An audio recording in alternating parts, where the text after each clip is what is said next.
Moral victories. Man, moral victories. What's up, Eagles Nation? What's going on, NFL world? How you doing, Division Rivals? This is Steven Hyder, Gate City Sports Channel where the cerebral NFL fan comes for about 10 minutes of daily content. Sorry, guys, but I'm not a fan of moral victories. I'm not saying you can't learn things. I'm not saying this team's not progressing in certain areas. It is. I just don't like walking away from games saying we lost, but moral victory. I don't buy that. I don't buy that crap. I don't buy moral victories, right? You want to increase the morale of a place, it's called winning football games. That's the way it works. Let's talk, man. I'm not going to go completely negative here. Offensively, guys, on this overreaction Monday, I thought, look, I was scared for a minute, man, because, when you kind of looked at the first drive going into parts of that second drive, we came out, we got Jalen Hurts under center, we're running the ball that first play, and then it felt like we went away from it. And look, I'm not going to make judgments on that because, you got to look at what the defense is presenting you and why Nick might have done that. But with that said, it concerned me at first. I was like, oh boy, right back into the old habits. Credit to Nick, man. He adjusted. And then there was a sequence where we ran the ball 10, 11 times in a row. It was something crazy. We ran the ball straight. I mean, he didn't bend in the running game. I think that's important that they're clearly learning that this team is better off running the football and limiting attempts. I will say that I think we're getting a little too heavy in the run, and we're going to have to – you got to have Jalen's got at least – got to get up to 20 throws, man. You got to have him do a little bit more. In saying that, Jalen Hurts' play. It was a little up and down, but – look, I'm not saying that Jalen is or is not the guy. I'm trying to give this young man the entire season, then judge the body of work. What I will say is that, look, there's still some areas he needs improvement on. But I also saw some improvement yesterday. If I'm going to be honest, I saw improvement. A little disappointed, and I thought that he did a good job in his press conference after the game where, he talked about some of the things I've said to you guys about what's going on with Jalen. He did say, the pass to Devontae Smith in the end zone, he's like, look, my depth wasn't right. He was saying, basically, if I was deeper in my drop back, if my depth was correct, and I didn't have to kind of tail away from the play and throw, I probably could have made that pass. Truth be told, I've seen a lot of quarterbacks do that same thing where they don't get their depth right and they start doing that weird little, that weird, step back kind of fade away, where they're fading outward away from the pocket a little bit and they throw the ball. I think Devontae Smith was correctly telling him, you got to arch the ball a little bit more if you do that. You got to give me a shot at actually making the catch. You got to put a little more arch on it if you're going to fade away like that. The Dallas Goedert throw, man, that one, yeah, it stinks a little bit because it's like Jalen. You've got to learn how to navigate and step up in the pocket. You've got to step up in the pocket and put that ball out there accurately.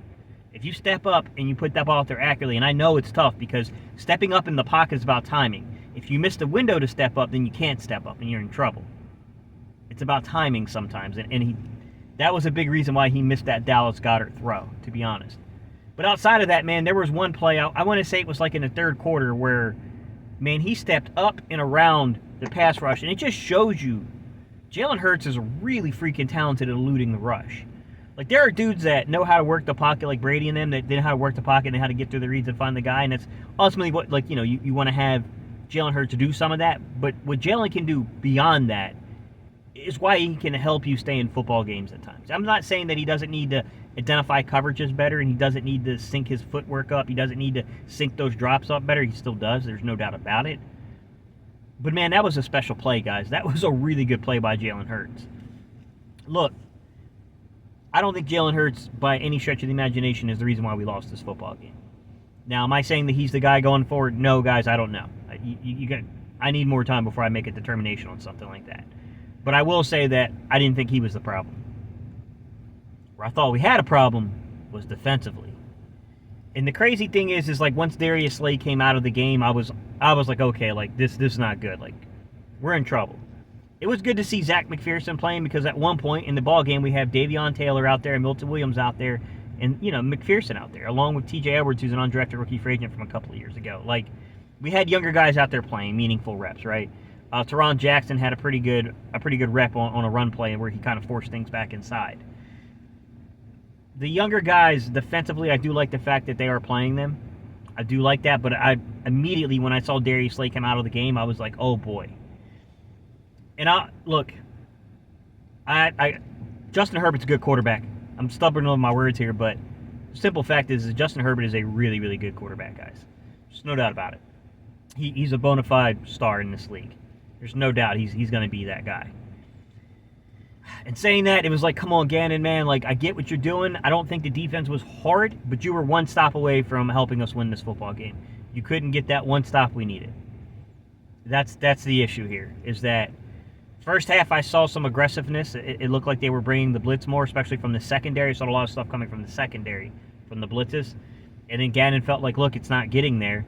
But if you looked at it, we only gave up, 7 points in the first half. Like, you abandoned it too fast. Like, I understand that you weren't getting there with the blitzes, but it was mixing up the quarterback. I don't know. I don't want to just crap all over somebody without seeing the film, guys. Sometimes you have to look at the film to see why Gannon may have made choices he made. But I will say that it felt like our zone was somewhat soft, and Herbert did a really good job of saying, I'm not going to force things. I'm going to go ahead and just take what you give me.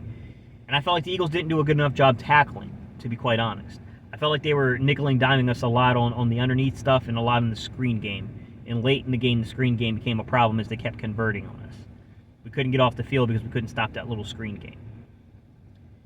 I don't know if Gannon needs to look at film from other teams to see when we start getting screened how teams are playing our screens, because teams are playing our screens pretty well now. So, I mean, I don't know what's going on there, but that screen game stuff, we got nickel and dime yesterday. There's a reason why quarterbacks are hitting 80% on us. It has to do with how soft that zone is, and the fact that as long as the quarterback is willing to take what you're giving them, they're going to have a high completion rate, which is fine. Look, man, if they only put up 24 points, and Herbert threw for 80% completion, and we won the football game, not a big deal. The scheme worked as what it's supposed to do. But the problem is like with this scheme, it feels like when we play the better quarterbacks, we just can't come up with that play to get off the field. At least we were competitive in this game, but we cannot make the play to get off the field. And to me, that's a bigger issue here. Like, Gannon, you got to figure it out, man. You got to figure it out when it comes to getting off the field. Send a run blitz. Send a blitz late in the game. I get that, they might have done something, but at some point, man, you got to speed it up. You got to come down in that zone. I know it's hard when you got a McPherson out there. Maybe they didn't trust it, but I would argue that it's probably a little easier for a guy to man up than it is to go zone on them and understand their drop back, because one of the plays I watched them run on us was just a simple high-low cover 2 beater. They just high-lowed us.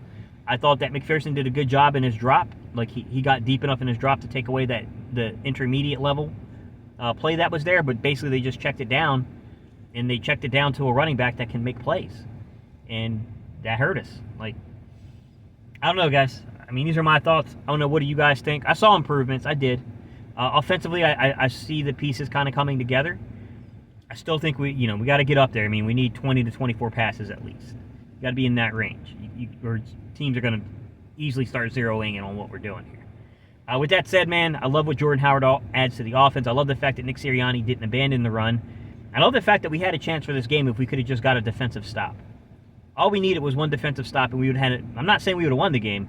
We would have had an opportunity for Hurts in the offense to show us without a running game, because let's be real, if you're under 2 minutes, you ain't running the ball. What they would have done. That would have been pretty interesting to have seen. It sucks it didn't work out that way. All right, y'all. I appreciate y'all's time and attention. I'll see you guys on the next video.